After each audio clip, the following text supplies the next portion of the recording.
Hi friends, I hope you all are doing good. आज हम constitution of India के अंदर ज्यूरिसडिक्शन ऑफ सुप्रीम कोर्ट पढ़ेंगे।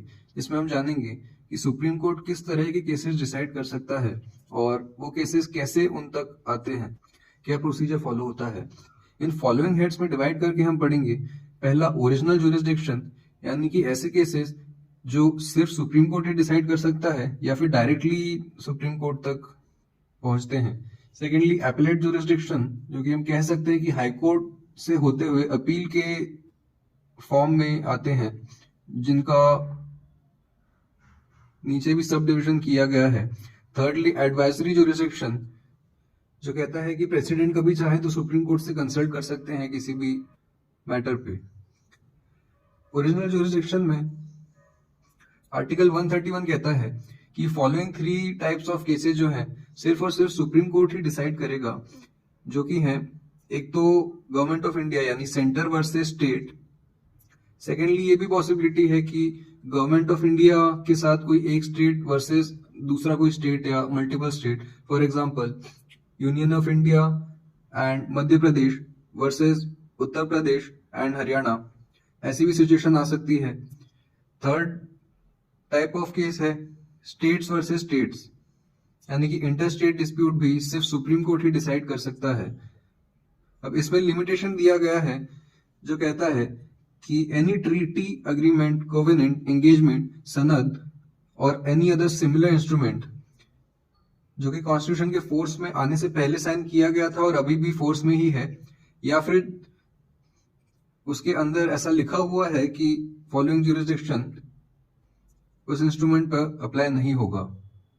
State of Karnataka versus union of India में Supreme Court ने कहा था कि आर्टिकल 131 फेडरल या फिर क्वासी फेडरल कैरेक्टर जो है हमारी गवर्नमेंट का, उसके लिए बहुत इंपॉर्टेंट है।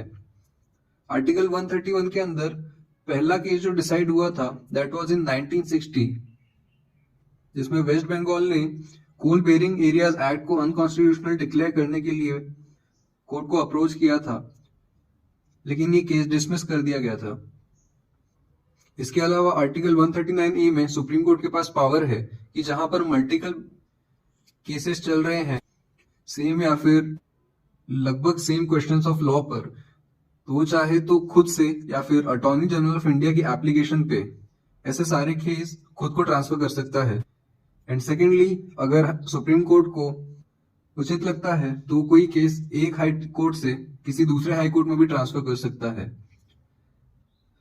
ओरिजिनल ज्यूरिसडिक्शन में नेक्स्ट है आर्टिकल 32, जो कि रेड ज्यूरिसडिक्शन है। इसे हम स्ट्रिक्ट सेंस में ओरिजिनल ज्यूरिसडिक्शन नहीं कह सकते, but under article 32 aggrieved party directly supreme court approach कर सकती है, तो उस सेंस में कई बार इसे ओरिजिनल ज्यूरिसडिक्शन ही कंसिडर किया जाता है। आर्टिकल 32 यही कहता है कि जो फंडामेंटल राइट्स हैं उनको एनफोर्स करने के लिए डायरेक्टली सुप्रीम कोर्ट मूव किया जा सकता है।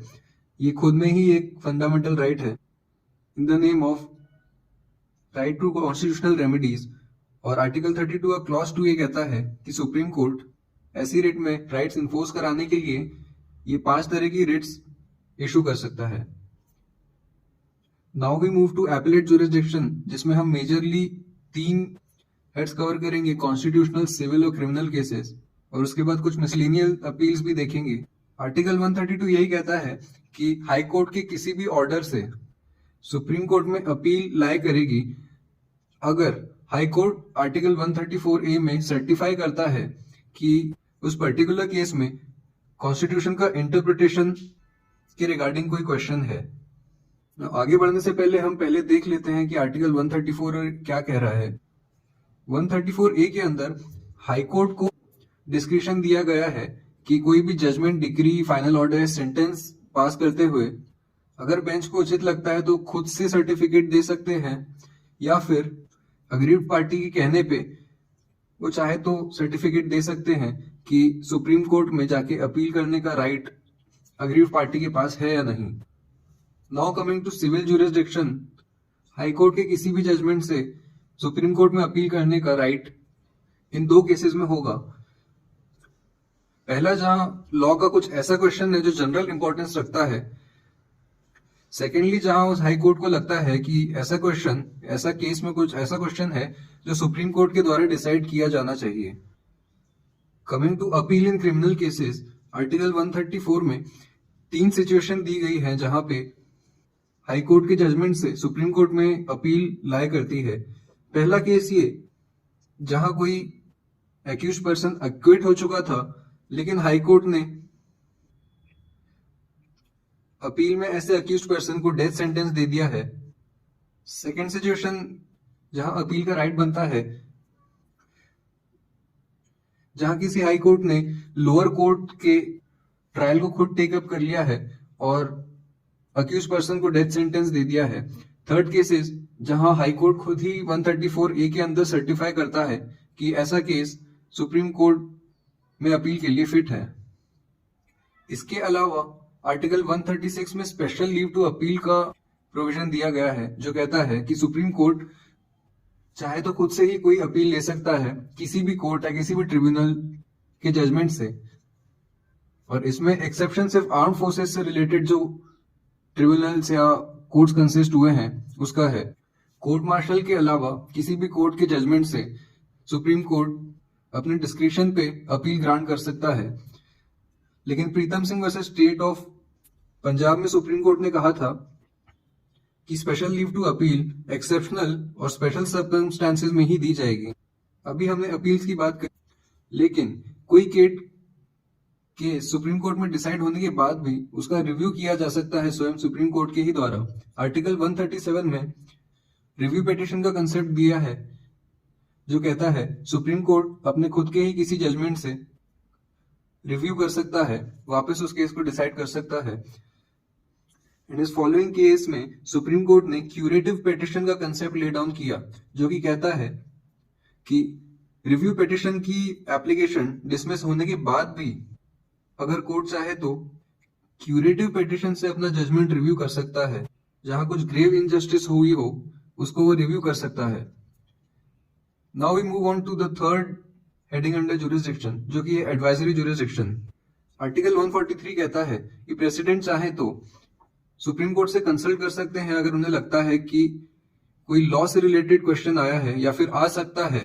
लेकिन ऐसा कोई क्वेश्चन सुप्रीम कोर्ट के पास आता है तो it is not obligatory on the court कि वो इस क्वेश्चन के आंसर दें।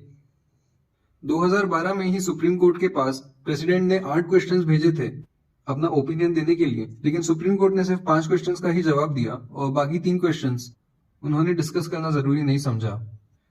It is also important to know कि ऐसे किसी भी क्वेश्चन का सुप्रीम कोर्ट जवाब देता है तो उनका जो ओपिनियन है गवर्नमेंट पर बाइंडिंग नहीं होगा।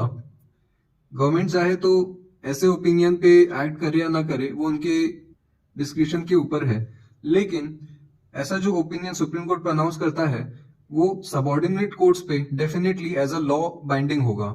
इसके अलावा आर्टिकल 143 में एक और तरह की एडवाइजरी पावर दी गई है, विच सेज कि प्रेसिडेंट चाहे तो कुछ ऐसा क्वेश्चन या ऐसा डिस्प्यूट रेफर कर सकते हैं जो आर्टिकल 131 की प्रोविजन में दिया गया था। और अगर ऐसा कोई डिस्प्यूट रेफर किया जाता है सुप्रीम कोर्ट को, उस केस में it would be obligatory on the court to answer. ऐसे डिस्प्यूट का जवाब देना सुप्रीम कोर्ट के लिए जरूरी हो जाता है। इसके अलावा हमारे ऑनरेबल सुप्रीम कोर्ट के पास काफी मिसलेनियस जुरिसडिक्शन भी है जो कॉन्स्टिट्यूशन के बाहर से दूसरे एक्ट्स के द्वारा दिए गए हैं। For example advocates act, telecom act, income tax act and others. So this was my video on jurisdiction of Supreme Court. I hope आपको समझ आया होगा. Thanks for watching. Goodbye.